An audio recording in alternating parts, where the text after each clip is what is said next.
National coverage, जो कहेंगे सच कहेंगे।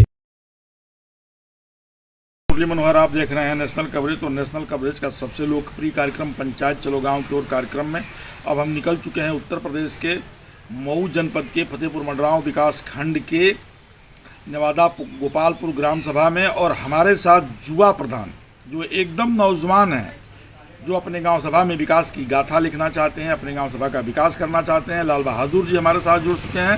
तो आइए हम आपसे बातचीत करते हैं कि आप अपने गांव सभा में कितना काम किए हैं, भविष्य में आपको क्या करना है, क्या पंचायत भवन बन गया है, सुलभ शौचालय की तैयारी हो गई है, अमृत सरोवर बन रहा है, वृक्षारोपण हुआ है कि नहीं। इन तमाम बिंदुओं पर चर्चा करेंगे हम लाल बहादुर जी से। कि इसके पहले हम आपको बता दें कि लाल बहादुर एकदम नौजवान हैं, युवा हैं और काम करने की लालसा भी आपके मन में है। तो लाल बहादुर जी, आपका नेशनल कवरेज में बहुत बहुत स्वागत है। जी धन्यवाद। सबसे पहले हम चर्चा शुरू करेंगे मिट्टी कार्य को लेकर के। जी, आपने अपने गांव में मिट्टी कार्य कितना कराया? मैं 1 साल के अंदर में 10 ठो रोड फेंकवाया हूँ और 20-25 साल पुराना रोड फेंकवाया हूँ जो गांव के दबंग और व्यक्तियों द्वारा रोका गया था।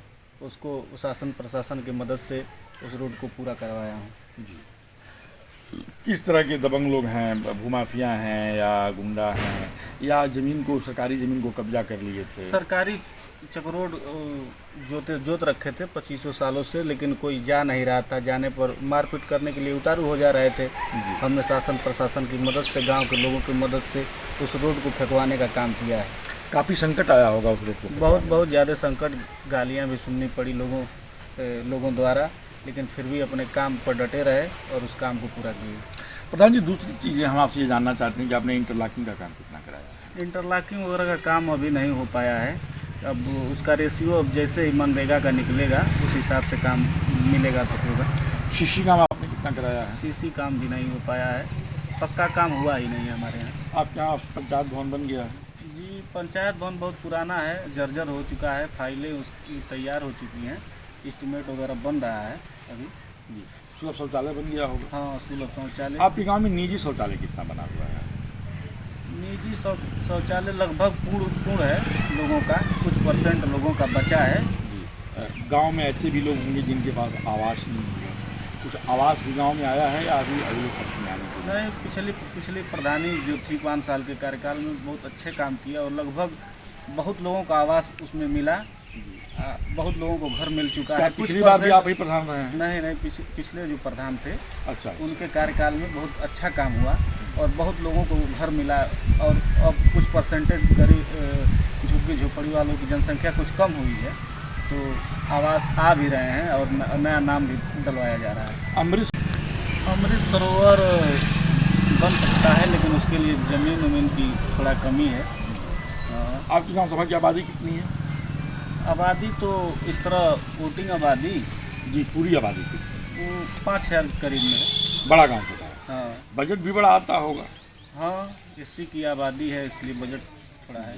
बजट ज़्यादा आता है, जी काफ़ी विकास कार्य करना है। जी, आप एकदम नौजवान हैं, नौजवानों के लिए और अपने गांव सभा के लिए क्या संदेश देना चाहेंगे? यही संदेश देना चाहेंगे कि आप लोग आपस में अपना सौहार्द प्रेम बनाए रखें, आपस में लड़ाई झगड़ा न करें और मेरे साथ गांव के विकास में सहयोग करें, जिससे गांव का समुचित विकास हो सके।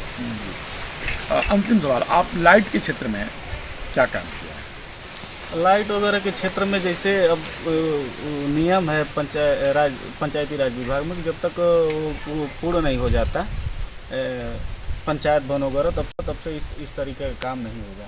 पंचायत भवन जर्जर है, उसकी फाइल बन के तैयार है। आपको क्या लगता है अगले सत्र में जो है तैयार हो जाएगा? हाँ, अगले सत्र में मुझे पूरा उम्मीद है कि हमारे यहाँ नया पंचायत भवन बन जाएगा। तो आप सुन रहे थे लाल बहादुर जी को। लाल बहादुर जी, एक समस्या आपके यहाँ है, तहसील संबंधी समस्या है। जी जी, वो क्या समस्या है? तो तहसील संबंधित घर पे आदमी अपने रहता है, सब लोग अब अलग अलग तरीक़ों की ज़मीनों में बसे हुए हैं। गरीबगंज कोई मनरेगा का मजदूर है, कोई दिहाड़ी मजदूर है, उसके घर 8 लाख की नोटिस कट के चली आ रही है, उसको कुछ पते नहीं है।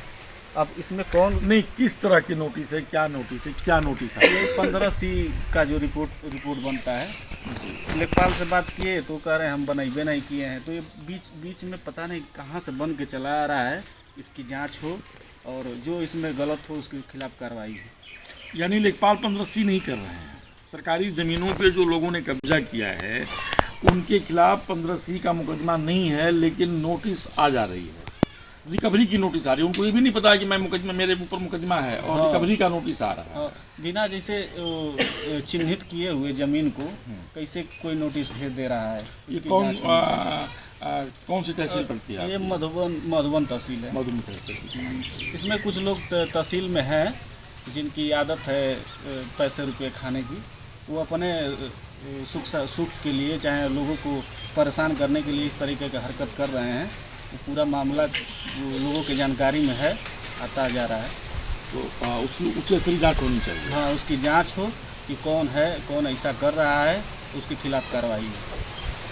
तो आप सुन रहे थे लाल बहादुर जी को। आपका स्पष्ट कहना था कि हम अपने गांव में विकास की गाथा लिखेंगे, जर्जर पंचायत भवन का नवीनीकरण कराएंगे, फाइल उसकी तैयार हो चुकी है, सुलभ शौचालय बन चुका है, सीसी काम कराएंगे, मिट्टी का कार्य कराएंगे, और सबसे बड़ी यह है कि पिछले 25 सालों से जो चकमार्गों को लोगों ने कब्जा कर रखा था उसको आपने शासन प्रशासन के माध्यम से मुक्त करा करके उस रास्ते को भी क्लियर करा दिया है। आपका एक बड़ा आरोप है कि गांव सभा के उन लोगों के, जो गरीब तबके के लोग हैं, जो मनरेगा के मजदूर हैं, जो पूरे दिन जो है कुआं खोदते हैं, पानी पीते हैं, उनके खिलाफ भी जो है 8 से 10 लाख रुपए का जो है जुर्माना तहसील से जो है आरसी काट करके भेज दिया जा रहा है। और जब इस संदर्भ में लेखपाल से संपर्क साधा जा रहा है तो कह रहे हैं कि मैंने किसी भी तरह का कोई भी जो है इनके ऊपर जो है 15C का मुकदमा नहीं किया है।